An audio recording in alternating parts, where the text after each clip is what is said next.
सेदिन थिला 1999 मसीहा जानुआरी 21 तारिखर विलंबित रात्रि तथा जानुआरी मास 22 तारिख ऑस्ट्रेलिया नागरिक ग्रामस्टन एवं तांकर दुई पुओं को एक कार भितरे पोड़ी निर्मम भाव हत्या कराइथिला। किंतु एई घटना रे अभियुक्त दर्शाई जो कारादंड भोगी जो 24 वर्ष 25 वर्ष धरिकी कारादंड भोगिकी आज जेल रु फेरी महेंद्र हेम्ब्रम जे कि आम सहित अच्छा सीधा सड़क आलोचना करवा संपूर्ण घटना कौन थिला एवं तांको कहीं दोषी साब्यस्त कराला। आपन को अर्गस न्यूज को स्वागत। कौन कहबे? धन्यवाद। मु महेंद्र हेम्ब्रम। सेदिन घटना कौन थिला आपन को कहीं आपन से घटना रे संपृक्ति थिला ना आपन को दोषी साब्यस्त कर दिया? से घटना मु संपृक्त नुहे। मु बेन भाव चली गोहत्या धर्मांतरण को मु संपूर्ण भाव विरोध कर आसुली एवं मु बारंबार विरोध करिबारु गोटे उद्देश्यमूलक भाव में मत फसई दि जाए। घटना मो संपृक्त नुहे। निर्दोष दीर्घ 25 वर्ष जेल जीवन काटी किंतु दंड पाई जेल मुक्त हेली सीना मु उपयुक्त आज पर्यंत न्याय पाई पारिनी।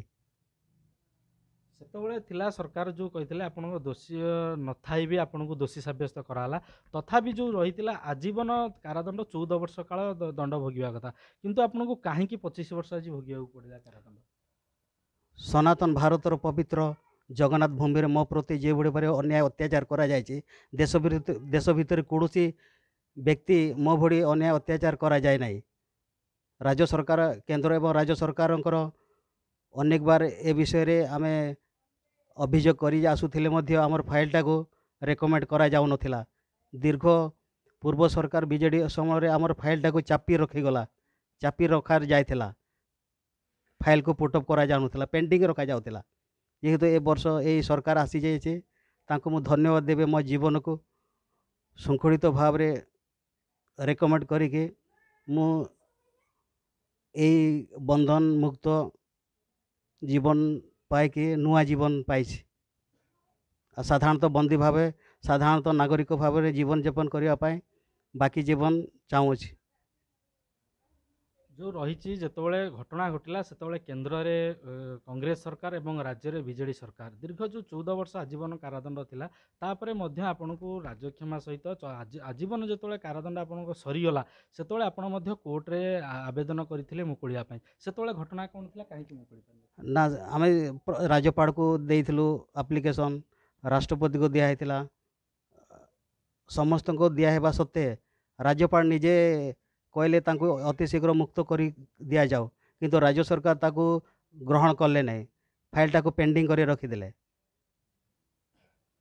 जिते बीजेडी सरकार उद्देश्यमूलक भाव चाहूनते जो गोहत्या एवं जो धर्मांतरण को विरोध करुवा लोक मानू पुणी से जेल भीतर रखिए कारादंड मुक्ति कले आसिक पुणी काले धर्मांतरण करेंगे और गोहत्या को अटकाइबे से उद्देश्यमूलक भाव बाहर न करने राज्य सरकार गोटे चेष्टा चलते जहाँफल आज जो महेंद्र एवं जो एबे भी कारादंड भोगुंट दारा सिंह से भोगवा पड़ता जदि कहवा 25 वर्ष रहा बर्तमान आप परिवार अवस्था कौन? मो तो घर द्वार ना मु बर्तमान काली गछमूल रोते आज टे छाई घर को अन्य घरे आश्रय नहीं मोर जमी बाड़ी जोटी मो घर कर जबरदखल करके रखी किए कौन पर रखाई आज पर्यंत मुझे जापारूनी।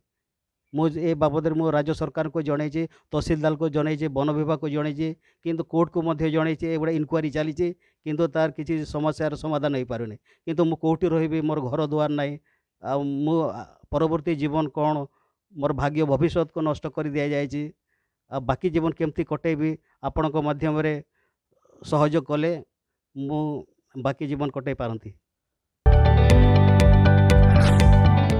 जदि आपंक आम भिडी भल लगा तेब आम चैनल को लाइक शेयर और सब्सक्राइब करने को जमा भी भूलु नहीं।